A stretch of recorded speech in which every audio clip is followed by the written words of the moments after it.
ఇచ్చేసిరా. ఆయ్.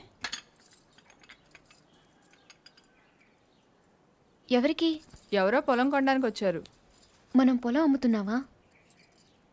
బంగారం కొనుక్కుండాను, పొలాలు అమ్ముకుండాను పెళ్ళిళ్ళు అవుతాయంటే మీ అక్క పెళ్ళికో 10 లక్షల దాకా కావాలి కదా, అందుకే ఒక 5 ఎకరాలు అమ్ముతున్నారు. ఎకరానికి 3 లక్షల పైన పెరుగుతుంది కదా. కాలువ పక్కన పొలం అండి. ఎకరానికి 40 బస్తాల పైన పడుతాయండి దాడవాకి. మీరు మరీ డబ్బులు అర్జెంట్ అంటున్నారు. రెండుకంటే ఇవ్వలేనండి. మరి ఇవ్వలేరండి. అవసరం మాది కదా అని మీరు మరీ అన్యాయంగా తగ్గిస్తున్నారు. అంతేనన్నయ్య, మనం అమ్మాలంటే కందిపప్పు రేటు చెప్తారు, కొనాలంటే జీడిపప్పు రేటు చెప్తారు. జోక్ మీకు అర్థం కాకపోయినా పర్వాలేదు, కానీ డబ్బులు మాత్రం వారం లోపు కావాలి, అది అర్థం చేసుకోండి. మీరు సంతకాలు పెట్టించే టైంకి 10 లక్షలు అనా పైసలతో సహా జమ కట్టేస్తానండి. కట్టేస్తారండి. మాది ఎడ్యుకేటెడ్ ఫ్యామిలీ అండి, అందరూ సొంతకాలే పెడతారు. మీ మనవడి గారితో కూడా పెడతాడు. అంటే పెట్టడానికి కాదనుకోండి, భవిష్యత్తులో ఏ రకమైన గొడవలు రాకుండా ఉండాలని 3 లక్షలు విలువ చేసే భూమిని మరీ 2 లక్షలకు కొన్నానని కోపం అది ఉంటే అసలు మీరు భూమి అమ్మడం అంటేనే నేను నమ్మలేకుండా ఉన్నానండి. అసలు మేము ఎక్కడ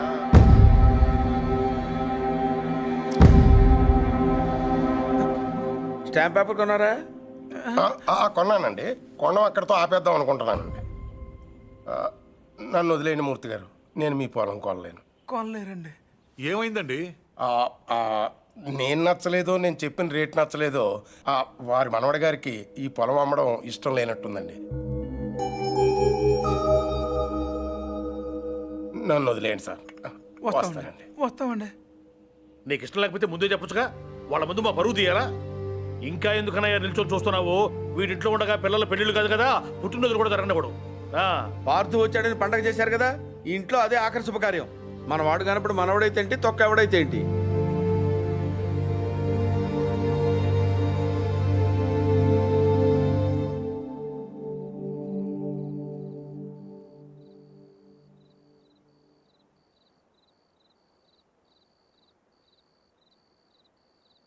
ఎవరు?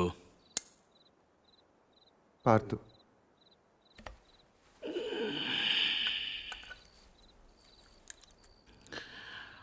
ఏంటి? నీతో కొంచెం మాట్లాడాలి. ఏం పొద్దున్న చేసింది చాలదా? ఇలా అని తెగ బెదిరించావట వాడిని. పొలం కొంటే వాడిని కొట్టేస్తావరా నువ్వు? వేలు చూపిస్తున్నట్ట పెద్ద వస్తాదులాగా. ఎంత కావాలి? లలిత పెళ్ళికి ఎంత కావాలి? 10 లక్షలు. ఇచ్చేస్తావా?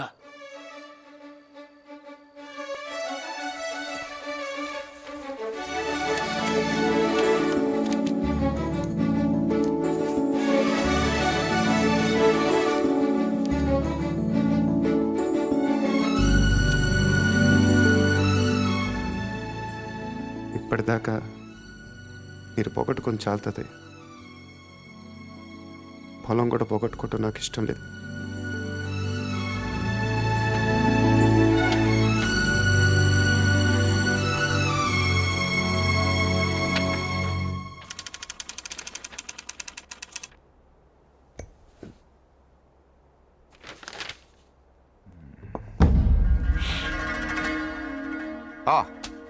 కమ్ సిరామ్.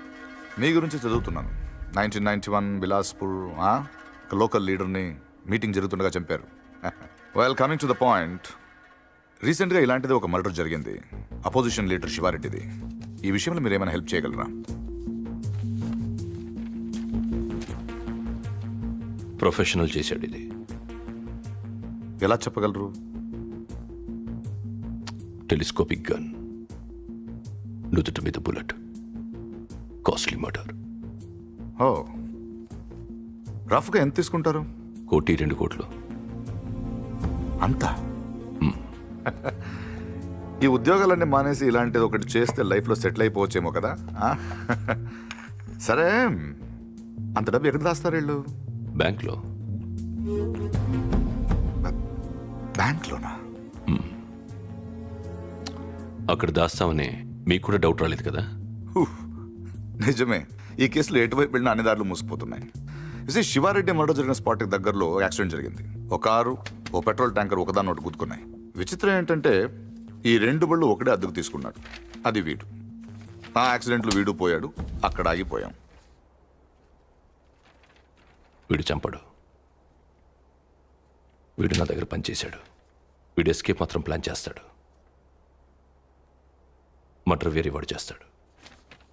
ఎవడు? నందు. నందు ఎలా ఉంటాడు? పొడుగ్గా ఉంటాడు. కళ్ళు ఎలా ఉంటాయి? వేటకెళ్ళేప్పుడు పులి కళ్ళు ఎలా ఉంటాయో అలా ఉంటాయి. కోపంగా, సూటిగా. వాడు మీకు దొరకడు.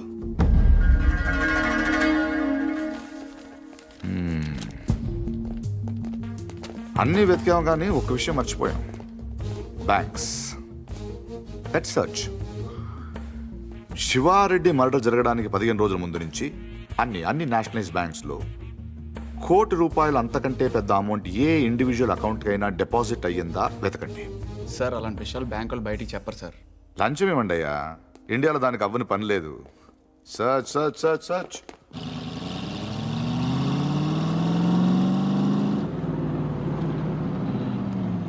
ఫ్రెండ్లీకి ₹1,00,000 లోన్ కావాలంటే ఏం చేయాలండి? ముందు పాత లోన్ తీర్చాలి. అది తీర్చడానికి లోను. పూర్తిగా ఎలా వచ్చారంటే నా మనవడు పార్థు. తిరిగి వచ్చేట్టు కదా తెలిసింది. చాలా సంతోషం. వాడు చెక్ ఇచ్చాడు. నేను తణుకు మంజీరా బ్యాంక్ నుంచి మాట్లాడుతున్నాను. అకౌంట్ నెంబర్ 791849 నాకు చెక్ వచ్చింది. కస్టమర్ నాకు బాగా తెలిసిన ఆయన. బ్యాలెన్స్ మీరు ఒకసారి చెక్ చేసి చెప్తే నేను క్యాష్ పే చేస్తాను, తర్వాత మనం చూసుకుందాం. సో బ్యాంకింగ్ అవర్స్ ఎప్పుడు వరకు అండి? Ravi sir morning sir. Good morning. Bank బాగుంది కదా సార్? అమ్మాయి కూడా బాగానే ఉంది సార్. వాళ్ళు లోపల ఉన్నారు sir. Hello sir, name Nandagopal sir. Account number 791849 sir. Last 2 years నుంచి అకౌంట్ ఆపరేట్ చేస్తున్నాడు సార్. ఇప్పుడు వాడు ఇంట్రడ్యూస్ చేసిన వాటి డీటెయిల్స్ ఏమైనా ఉంది? రికార్డ్స్ లో ఉన్న అడ్రస్ ఎంక్వైరీ చేస్తే రాంగ్ అడ్రస్ అని తెలిసింది సార్. ప్రస్తుతం ఎంత ఉంది అకౌంట్లో? 1 crore ఉంది సార్. ఇది రీసెంట్ ట్రాన్సాక్షన్స్ ఏమైనా? మొన్నే 10 లక్షలు వేరే బ్యాంక్ ట్రాన్స్ఫర్ అయింది సార్. ఎక్కడికి? తణుకు మంజీరా బ్యాంక్. పేరేంటి? ప్రసాద్. మీ పేరు కదా? నందగోపాల్. నందగోపాల్ సార్. ఆఫీస్ కదా సార్? తణుకు.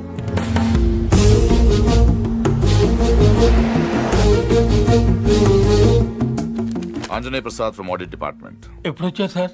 ఈ క్వశ్చన్ వేస్ట్. మీరు చూస్తున్నాను కదా వచ్చాను. పైన పెద్ద గడియారం ఉంది, చూసుకోలేరా? నా పేరు దత్తు సార్. నేను అడిగానా? ఏం కావాలి సార్? ఇంతసేపు ఓ మంచి క్వశ్చన్ అడిగారు. అకౌంట్స్ చూడాలి. ఈ 10 లక్షలు చెక్ ఎవరిది?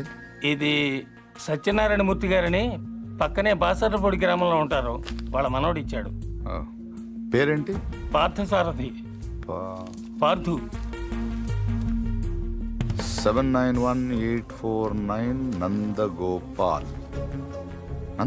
నందగోపాల.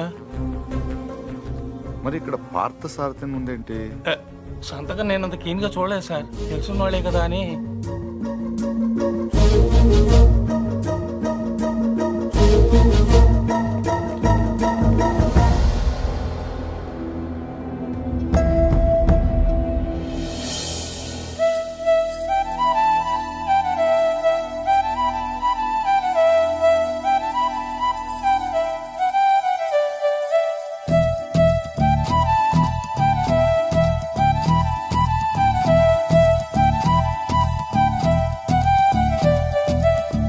పిలిచినా రానంటావా, కలుసుకోలేనంటావా, నలుగురు ఉన్నారంటావా,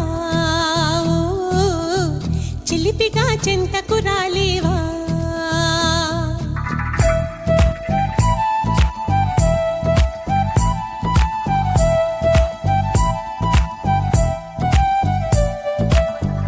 తెలివిగా చేరేతోవా, తెలియనే లేదా బావా, అటు ఇటు చూస్తూ ఉంటావా,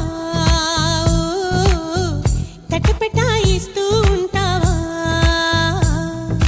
సమయం కాదంటావా, సరదా లేదంటావా, సరసం చేదంటావా బావా, చనువే తగదంటావా, మనవే విననంటావా, వరసై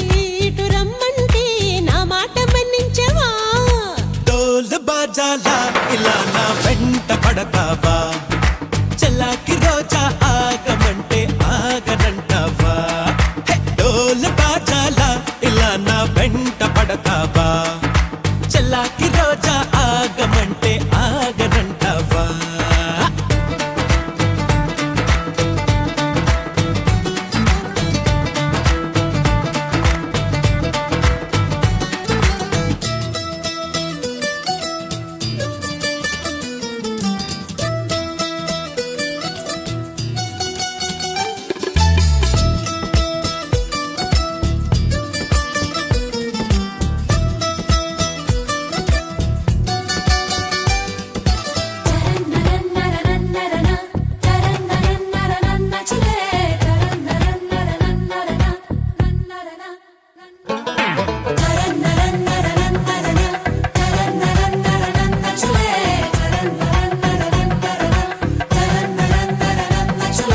కనులుంటే సొగసే కనపడదా మనసుంటే తగు మార్గం దొరకదా అనుకుంటే సరిపోదే వనిత అటుపై ఏ పొరపాటు జరగదా రమ్మనక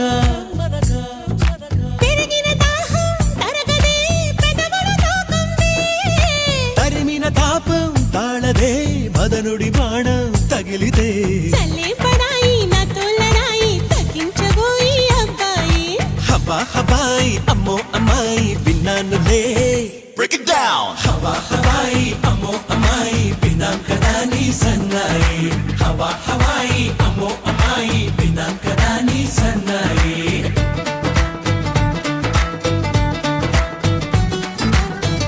పిలిచిన రానంటావా కలుసుకోలేనంటావా నలుగురు ఉన్నారంటావా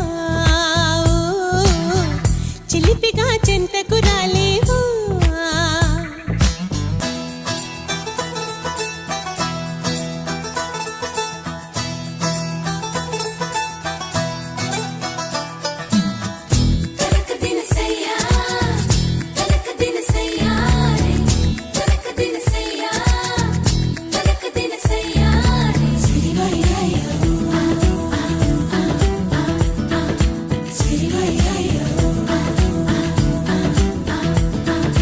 మొహమాటం పడతావా అతిగా సుకుమారం చిటికేస్తే చొరవగా చేరువుగా ఇరకాటం పెడతావే ఇదిగా అబలా నీ గుబులేంటే కుదురుగా ఆగవుగా దర్శనమిస్తే సులువుగా అలసుగా చూస్తావా సరసకు వస్తే దురుసుగా మతి చెడిపోదా మరదలా వరాల పాల వరించు వేళ తరించనంటూ తగువేళ నిగారమిట్ట చిగేల నాల జనం చెడేలా ఎవ్రీబాడీ నిగారమిట్ట చిగేల నాల జనం చెడేలా జబరాల నిగారమిట్ట చిగేల నాల జనం చెడేలా జబరాల తనాన నానే తనాన నానే తనాన నానే తననాన తనాన నానే తనాల నాన తనాన నానే తననాన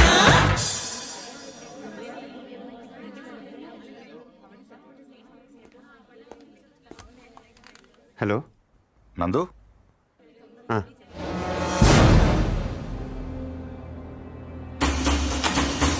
Yes! Come on, come on, come on, come on! Don't waste time! Go fast!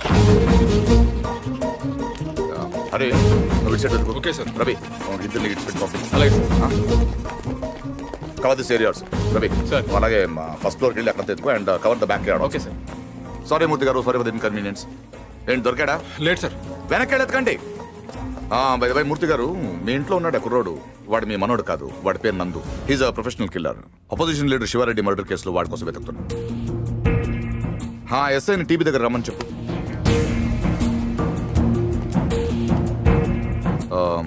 I'm sorry to say this మీ మనోడు ట్రైన్లోనే పోయాడు వాడి బాడీ గాంధీ హాస్పిటల్ మార్చరీలో ఉంది ఏంటి దొరకలేదు సార్ నాకు తెలుసు వాడు దొరకడు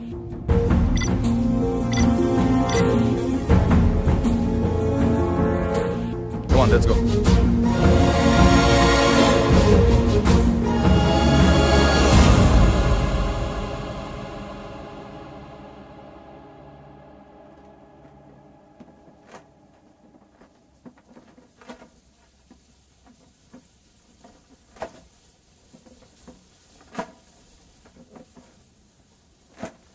అసలు ఇంట్లో ఉంది మనవడో మనవాడు కాడో ఎవడో బయటోడు వచ్చి చెప్తే తప్ప తెలుసుకోలేని స్థితిలో ఉన్నాం మనం.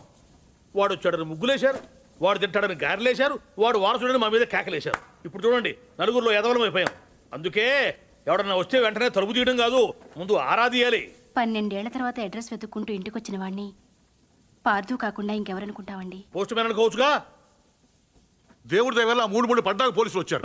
అదే ముందు వచ్చుంటే ఏముంది, తీసేసిన ఆకులు, ఎత్తేసిన కుర్చీలు, పీకేసిన పందిరి, ఆటి పక్కన మన అమ్మాయి. లైఫ్ లాంగ్ పెళ్లి పెటాకులు లేకుండా పడి ఉండేది. ఎంత ఈజీగా ఉన్నాయి ఆ మాట. పీటల మీద పెళ్ళి అయిపోతే ఇంకేమైనా ఉందా? 10 లక్షలు ఖర్చు పెట్టి చేశాం. ఆయన కర్మ కాకపోతే పూజారి గారింటికి రావుడు పోవడం ఏంటి, మన ఇంటికి రాక్షసుడు రావడం ఏమిటి చెప్పు. అసలు మన పార్థుని కూడా వాడే చంపేసి ఉంటాడన్నయ్య. ఏమో. శివారెడ్డిని చంపినట్టుకి ఇదో పెద్ద లెక్క చెప్పు. బాగా చెప్పావు. ఇంకా నయ్యం, పోలీసులు రావడం ఆలస్యమైనట్టయితే వీడిని అనుమానిస్తున్నాను, నన్ను చంపేసి ఉండేవాడు. ఏమో. కరెక్ట్ సార్, ఆడు చాలా దుర్మార్గుడు అండి. ఎంత దుర్మార్గుడు కాకపోతే నాయన్ని నెత్తి మీద తుపాకీ పెట్టి మీ పొలంలోంచి కంచి ఏం చేస్తాడు చెప్పండి? ఆడేం చేసినా మీ ఎవరికే తెలియదండి. మీ అమ్మాయి పెళ్లికి 10 లక్షలు ఖర్చు అయిందండి. మీరు పొలం అమ్మలేదు, మీ ఆడోళ్ళు బంగారం అమ్మలేదు, మన కృష్ణమూర్తి గారు గవర్నమెంట్ ఆఫీసర్ అయినా లోన్ తీసుకురాలేదు. మరి ఎలా జరిగిందండి? ఆడిచ్చాడండి. తాతగారికి 10 లక్షల రూపాయలు చెక్ ఇచ్చాడండి. ఈ విషయం మీ ఎవరికైనా తెలిసిందండి? తెలీదండి. పైగా మొత్తం మీరే ఖర్చు పెట్టి పెళ్లి చేసామనే ఫీలింగ్ లో ఉన్నారు చూసారండి. అందుకనండి ఆయన దుర్మార్గుడు అనేది. ఎప్పుడు చీకట్లో ఉండే పూజారి గారి ఇంటికి కరెంట్ వచ్చింది, వాళ్ళ అమ్మాయికి ఆపరేషన్ అయ్యి ఇంటికి వచ్చింది, అసలు వాళ్ళ ఇంటికే ఓ కళ వచ్చింది. వీటన్నిటికీ డబ్బులు ఎవడిచ్చాడండి? మళ్ళీ ఈడే 3 లక్షలు ఇచ్చాడు. నేనే సాక్ష్యం. ఎవరికైనా తెలిసిందండి? పాపం పూజారి గారికి ఏమో చీకట్లో కనపడక ఈయన చూసి రావడం అనుకుంటున్నారు. మీకు తెలిసినట్టు రాక్షసుడే నీకు తెలియదు కదండి. ఇంకా మీరేం భయపడక్కలేదు సార్. తప్పు బయటపడిపోయింది కదా, ఈ పాటికి పారిపోయి ఉంటాడు.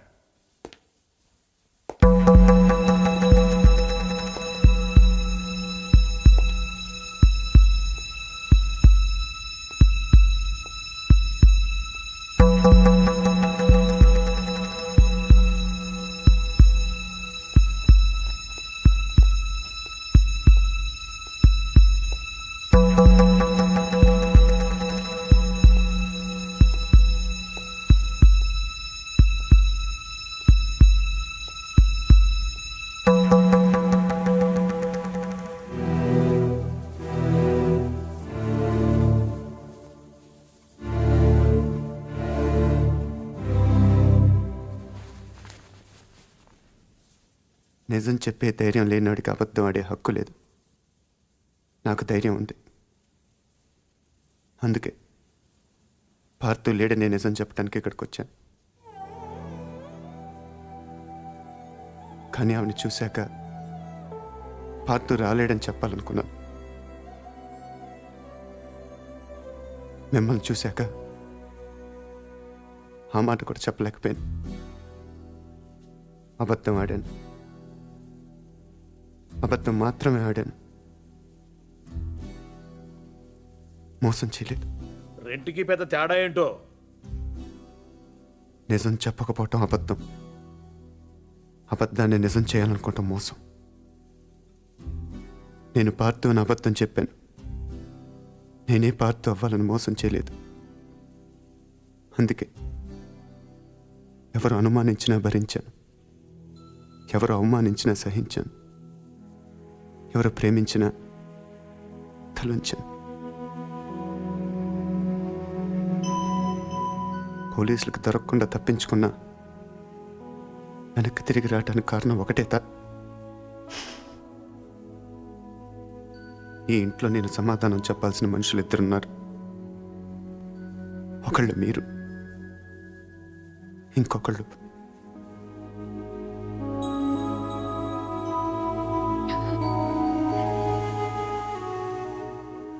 వచ్చాను,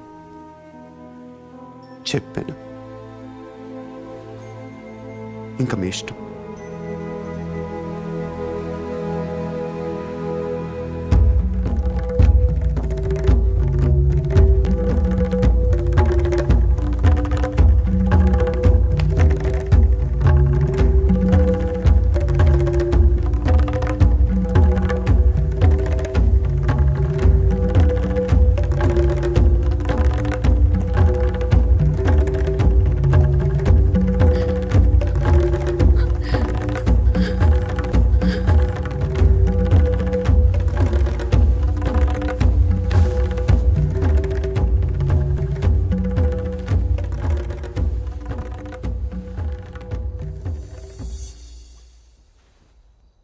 కింద వాళ్ళందరూ నిన్ను రకరకాల ప్రశ్నలు అడిగారు. ఎందుకు నువ్వు పార్థు అని అబద్ధం చెప్పావు, ఎందుకు అలా చేశావు, ఎందుకు ఇలా చేశావని. నేను ఒకే ఒక్క ప్రశ్న అడుగుతున్నాను, సమాధానం చెప్తావా? ఎవడో రైల్లో పోలీస్ కాల్పుల్లో చనిపోతే నీ దారిన నువ్వు పారిపోకుండా వాడి ఇల్లు వెతుక్కుంటూ ఇంత దూరం ఎందుకు వచ్చావు? వాళ్ళ పొలం సమస్యల్లో ఉంటే నువ్వెందుకు తీర్చావు? వాళ్ళ పిల్ల పెళ్ళంటే నువ్వెందుకు డబ్బులు ఇచ్చావు? వాళ్ళు తిడితే ఎందుకు పడ్డావు? ఏవి చెయ్యలేని నాలాంటి ముసలాడి ముందు తలంచుకుని మోకాళ్ళ మీద ఎందుకు కూర్చున్నావు? అందుకే నువ్వే పార్థువి, నువ్వే నా పార్థువి. నేను నిన్నేమీ అడగను. అడిగితే నా ఇళ్ళంటి మనిషిని ఎలా ఒప్పించావని పొలంలోంచి కంచి తీయించేసిన రోజే నిన్ను అడిగి ఉండాల్సింది. 25 ఏళ్ల వయస్సులో 10 లక్షలు చెక్కిచ్చావంటే ఏం చేస్తున్నావు నువ్వు అని ఆ రోజు నేను అడిగి ఉండాల్సింది. అప్పుడు అడగలేదు, ఇప్పుడు అడిగే అర్హత లేదు.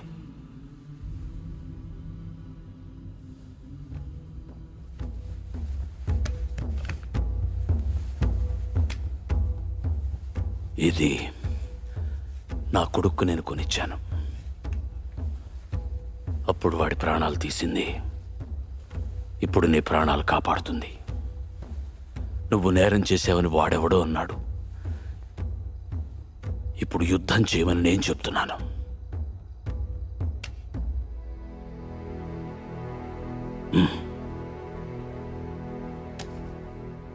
వెళ్ళు, గెలిస్తే రా, కలవకపోతే నువ్వేమైపోయావనే నిజం నాకు తెలియనివ్వకు. ఈ వయసులో నాకు కావాల్సింది అబద్ధాలు నిజాలు కావు, జ్ఞాపకాలు. నీ వల్ల అవి నాకు బోల్డెన్నున్నాయి, చాలు.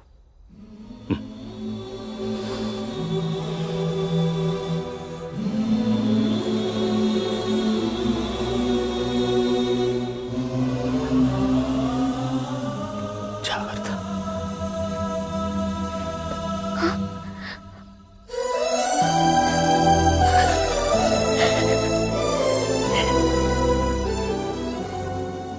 నేను వస్తాను.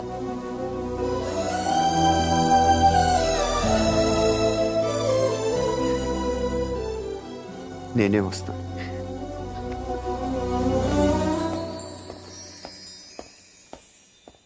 పొజిషన్ అంటే బ్రహ్మాండంగా ఉందండి. ఉత్తరాంధ్ర కూడా స్వీప్ అని అంటున్నారు. 30కి దగ్గర 30 అంటే వరకు మనుషులు సార్. కాదు.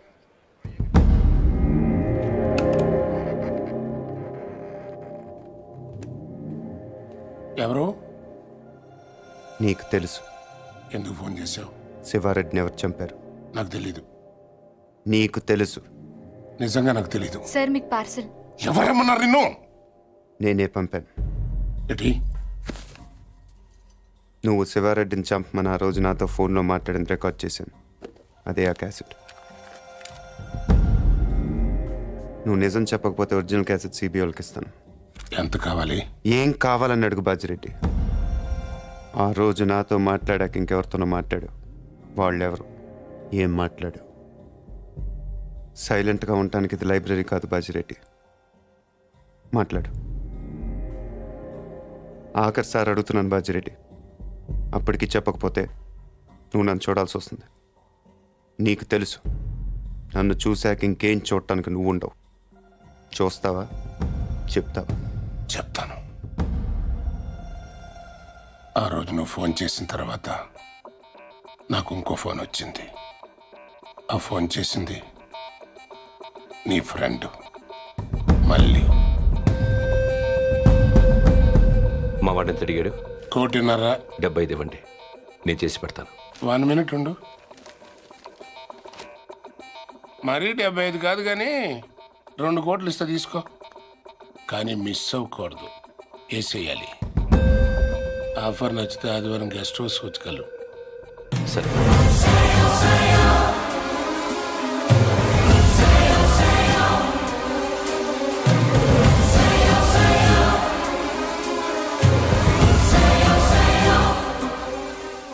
మళ్ళీ ఎక్కడ?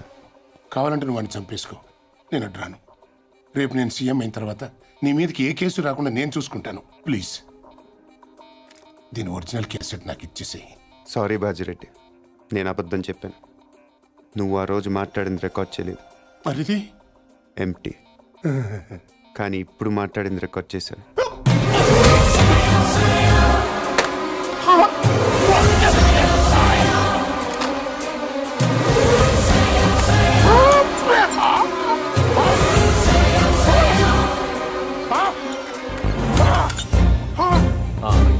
ఏంటి ఎంతసేపు? ఫోన్ డెడ్ అయింది.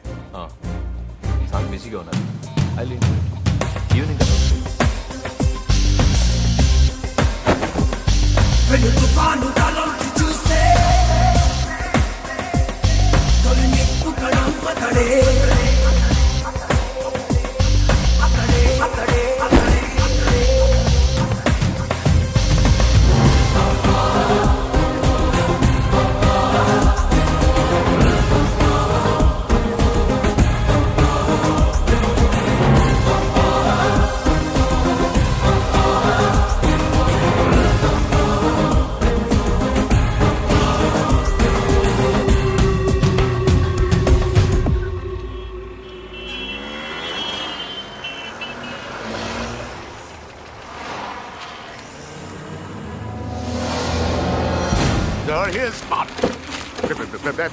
Come on, get the car.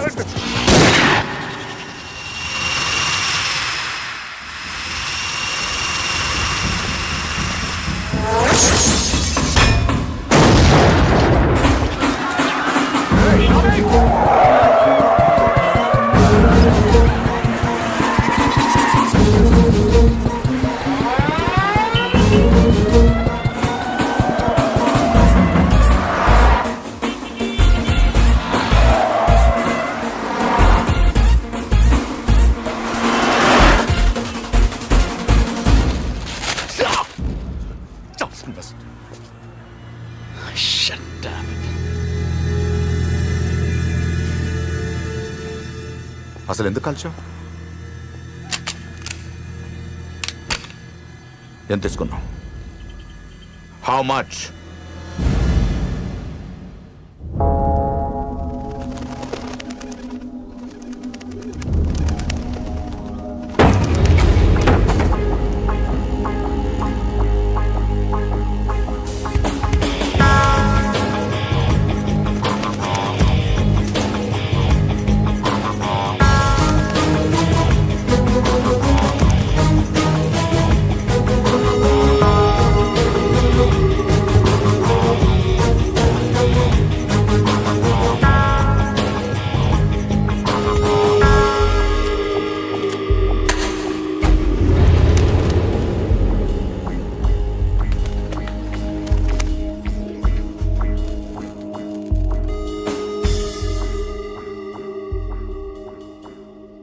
ఎందుకు చేసావు మళ్ళీ?